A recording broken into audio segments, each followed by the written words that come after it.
안녕하세요. 소설 읽어주는 남자입니다. 지금까지 5회분을 읽었고요. 오늘 또 5회분을 읽을 생각입니다. 녹음 분량이 10분쯤에 맞춰져 있는데 조금 더 오래 읽을 수 있었으면 좋겠다는 생각입니다만 제 소리내어 읽기의 한계가 10분 정도밖에 안 되네요. 오늘은 주인공이 거리에서 한 남자를 만납니다. 그럼 시작해 보겠습니다.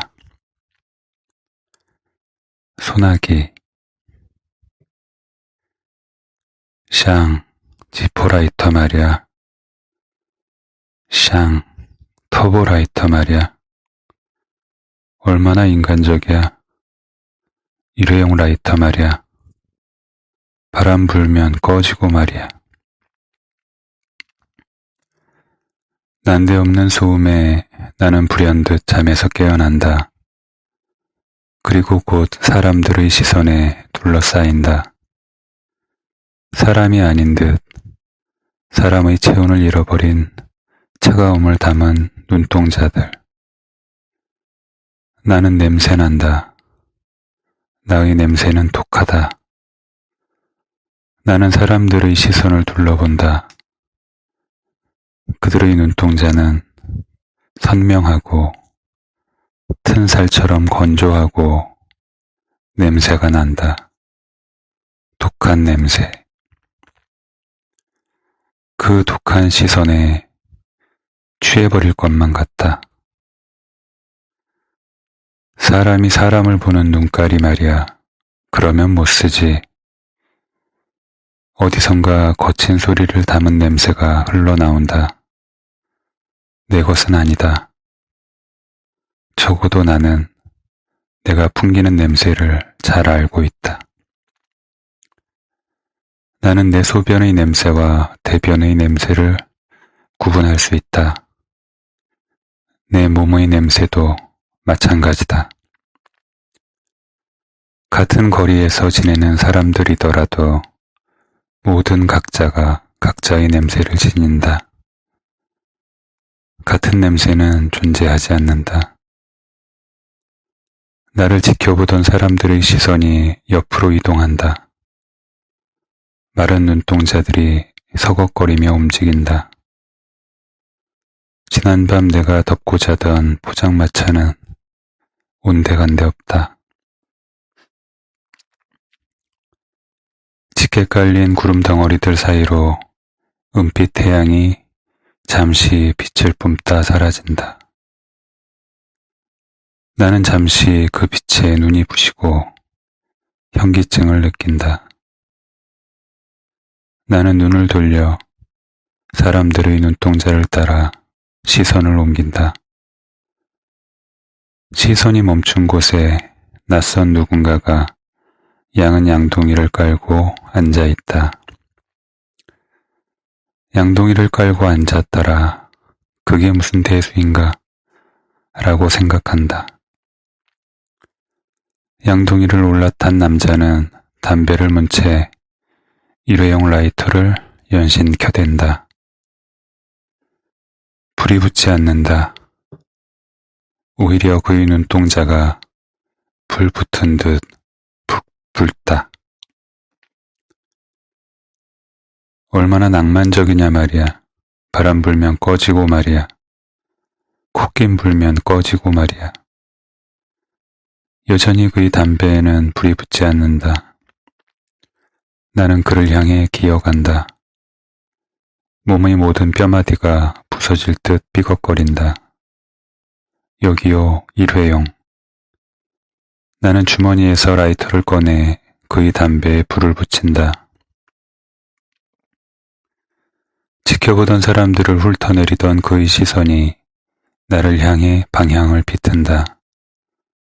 그럼 하고 그가 외친다. 외침과 함께 양동이 안으로 묵직한 것이 후두둑 쏟아져 내린다. 그는 바닷속을 유영하며 청어떼를 집어삼키는 거대한 상어처럼 입을 크게 벌리더니 마치 성기를 거세당한 인간처럼 억지로 뚫어놓은 구멍으로는 소변 보기가 괴롭다는 듯 고통스러운 표정으로 담배 연기를 내뿜는다. 사람이 말이야. 살을 만지면 따뜻하잖아. 속살을 만지면 더 따뜻하잖아. 그치? 그런데 왜 마음은 차가우냐 말이야. 마음도 살만큼만 따뜻하면 안 되느냐 말이야. 사람이 사람을 쳐다보는 눈깔이 말이야. 저래서야 되겠느냐 말이야. 나도 사람인데 말이야. 그는 엉덩이를 깐 채로 양동이를 깔고 앉은 자신의 모습을 쳐다보는 사람들의 시선이 싫었던 모양이다. 나는 그의 모양새보다 그의 변이 풍기는 냄새가 더 고역스러웠지만 그의 대사만큼은 인정해주고 싶었다. 그의 엉덩이가 뱉어낸 덩어리가 내뿜는 썩은 멸치젓 같은 냄새를 맡고 있다가 문득 시원한 오이소박이가 먹고 싶어졌다. 액젓으로 맛을 낸 부추가 한가득 들어간 시원한 오이소박이. 그는 연신 얼굴을 찡그리며 거친 호흡으로 담배 태우기에 골몰했고 같은 자세로 10분이 넘도록 양동이의 똥오줌을 지렸다. 이쯤이면 양동이의 반은 채우지 않았을까 싶을 무렵이 되어서야 그는 바지를 축혀 올렸다. 엉덩이와 엉덩이 아래 사타구니에 양동이에 굵게 눌린 자국이 보였다. 밑을 좀 닦으시죠. 내가 말했다. 난 이 구린내가 좋아. 불 빌려줘서 고마워. 그가 얼굴을 찡그리며 말했다. 마음 이야기 잘 들었습니다. 내가 말했다. 나는 일회용 라이터 정도의 배려로 20분도 안 되는 시간 만에 그와 친구가 되었다. 양동이에 똥을 지리는 놈과 남의 포장마차를 지붕 삼아 하룻밤을 버티는 놈은 아주 쉽게 친구가 될 수 있다. 나는 눈을 크게 뜨고 주변을 살폈다. 사람들의 시선은 그에게 고정되어 있었고 그 눈동자들이 품고 있는 차가운 사악함은 무절제한 증오로 가득 차 있었다. 그중 한 여자는 입꼬리를 축혀 세운 채 어이없다는 실수로 남자를 비웃고 있었다. 눈꼬리에는 재미있다는 표정이 고드름 알갱이처럼 매달려 있었다. 귀여운 얼굴이네 라고 생각했지만 귀여운 얼굴에는 어울리지 않는 냉담한 미소를 지니고 있었다. 잠시 후 전철 계단 위아래로 사람들의 어깨가 뒷모습과 함께 사라지기 시작했다. 마치 꿈 너머인 듯 못 이룬 꿈과의 작별이거나 악몽에서 벗어난 자들의 한숨처럼 맥없이 사라지고 있었다. 사과의 말 같은 것은 없었다. 양동이 아저씨 역시 그들에게 사과하지 않았다. 등을 돌린 채 사람들은 제 갈 길을 걸었다. 사람도, 공기도, 바람도, 차가운 계절. 어느새 구름이 두께를 더하고 있었다. 태양은 기운을 잃고 은빛 구름에 가려졌다. 눅눅한 냉랭함이 어깨를 감쌌다. 비가 내리려나? 거리의 사람들에게 영하의 날씨보다 더 괴로운 것은 겨울비였다. 겨울비. 혹하늘 등에 진 물방울은 장소를 가리지 않고 옷을 뚫고 살을 가르는 면도날을 덩어리째 몰고 다닌다. 습한 냉기는 한번 살갗에 또아리를 틀고 나면 좀처럼 몸을 놓아주지 않는다. 일단 몸이 묶이고 나면 영혼도 자유로울 수 없다. 이가 덜덜거리기 시작했다. 어디가 됐건 따뜻하고 건조한 장소를 찾아야 한다. 마음이 분주해지기 시작했고 나는 몸을 일으켰다. 몸이 오그라드는 만큼 얼굴도 심하게 일그러졌다. 문득 나도 화장실에 가야 한다는 생각이 들었다. 나는 전철 구내로 향하는 계단을 오르기 시작했다. 무릎을 굽힐 때마다 관절이 버벅거리며 쇳소리를 냈다. 이런 날씨에 이런 몸으로 길을 걷는다는 건 무리다. 오늘은 아마도 걸음을 쉬어야 할 것이다. 나는 사람들이 몰려다니는 길과 최대한 먼 거리를 유지하며 화장실을 향해 걸었다. 화장실에 들어서자 멀리서 다가오는 축제 행렬의 북소리가 들려오기 시작했다. 나는 간단히 이를 보고 나와 창가로 다가갔다.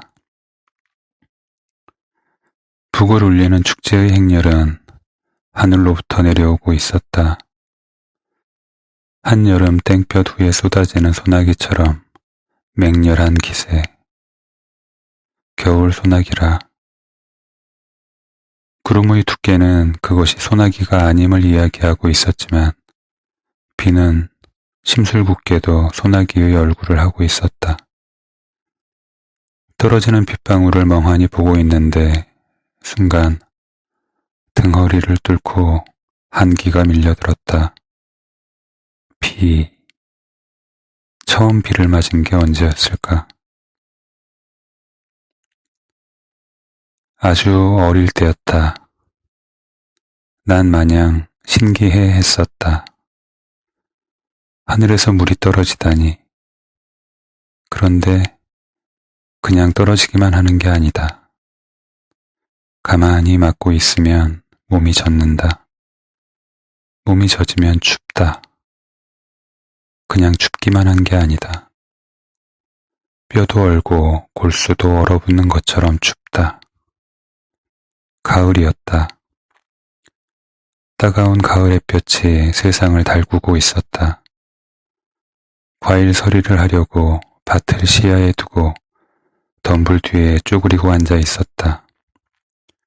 잠시 후 삽시간에 하늘이 어두워지더니 비가 내리기 시작했다. 나는 하늘에서 떨어지는 물에 속절없이 젖어가고 있었다. 그러다 한순간 사지가 오그라들면서 뼛속을 파고드는 추위에 고통스럽게 얼굴을 찌푸렸다. 얼굴 근육마저 주름진 채로 얼어붙어 버릴 것 같은 극악무도한 추위. 지금 전철역 화장실에서 나는 아주 오랜만에 이의 추위를 느꼈다. 반갑지만 춥고 춥지만 반가운 것. 나는 조금 더 오래 비를 보고 싶었다. 비를 바라볼 수 있는 곳. 그러나 비로부터 자유로운 곳. 습하고 차가운 기운으로부터 벗어나 비와 나를 서로 다른 종으로 가르고 비와 내가 떨어진 채로도 여전히 서로를 세세히 관찰할 수 있는 곳. 몸이 느끼는 냉기와 살갗 위로 떨어지는 충격을 직접 흡수하지 않으면서도 온전히 마음으로 받아들일 수 있는 곳. 그곳은 내가 먹고 자는 곳이었고 양동이에 똥을 지리는 남자를 떠날 수 없게 만드는 이유였고 다른 땅에서라면 언제 어느 시간에 차지할 수 있을지 알 수 없는 사소한 미지의 장소이기도 했으며 세상에 드러나는 어떤 한순간 내 손으로 깎아내버린 발톱처럼 쉽게 포기해버릴 수 있는 공간이기도 했다. 하지만 무엇보다도 그곳이 소중한 이유는 그곳이 내가 살아있는 시간에 존재하고 있다는 것과 덜어는 나만의 공간이 되어준다는 꿈같은 현실이었다. 내 몸에 붙어있는 사랑스런 살갗이지만 언제든 고통 없이 떼어내버릴 수 있는 마치 머리카락 같은 살덩어리. 나는 화장실을 나와 나만의 비밀스런 장소로 향했다. 비밀스런 장소라고 해봐야 직원 화장실에 불과했지만 그곳의 비밀은 화장실의 맨 구석, 즉 외벽 쪽에 붙어있는 청소 도구실 안에 있었다. 그곳에는 필요 이상의 큰 창이 붙어 있었고 의자로 쓸만한 작은 플라스틱 박스들이 있었다. 나는 박스 2개를 쌓아 올린 후 그 위에 앉아 창밖을 내다보았다. 빗속으로 작은 회오리가 보였고 회오리는 꽤 오래 한자리에 머무르다가 사라졌다.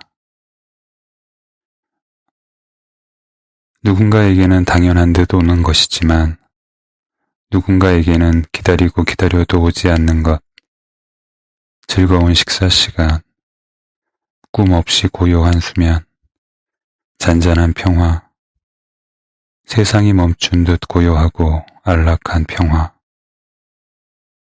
나는 가끔 이곳 화장실 한편의 작은 공간에 주저앉아 떨어지는 비를 바라보면서 내가 매일 잊지 않고 기다리는 그 모든 것들을 기다리지 않아도 되는 어떤 하루를 꿈꾸곤 했다.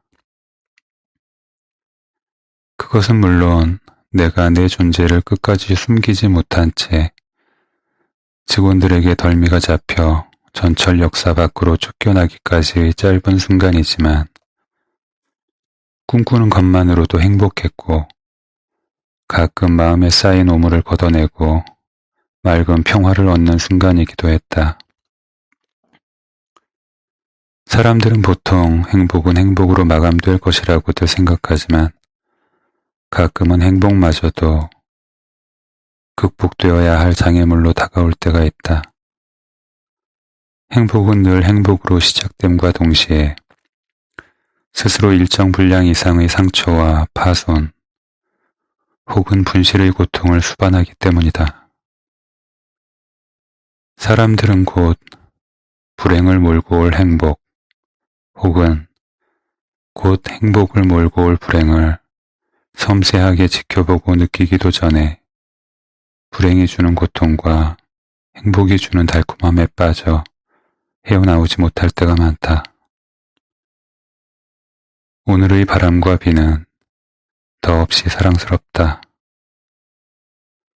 따뜻한 곳에 앉아 유리 한 장을 사이에 두고 바람에 흔들리며 쏟아지는 비를 바라볼 수 있다는 건 더할 나위 없는 행복이다. 나는 여전히 속이 빈 상태였지만 이토록 쾌적한 환경에서 비를 볼 수 있다는 행복에 배고픔마저 잊었고 심지어는 마음의 평화가 주는 나른함에 젖어 졸음을 느끼기까지 했다.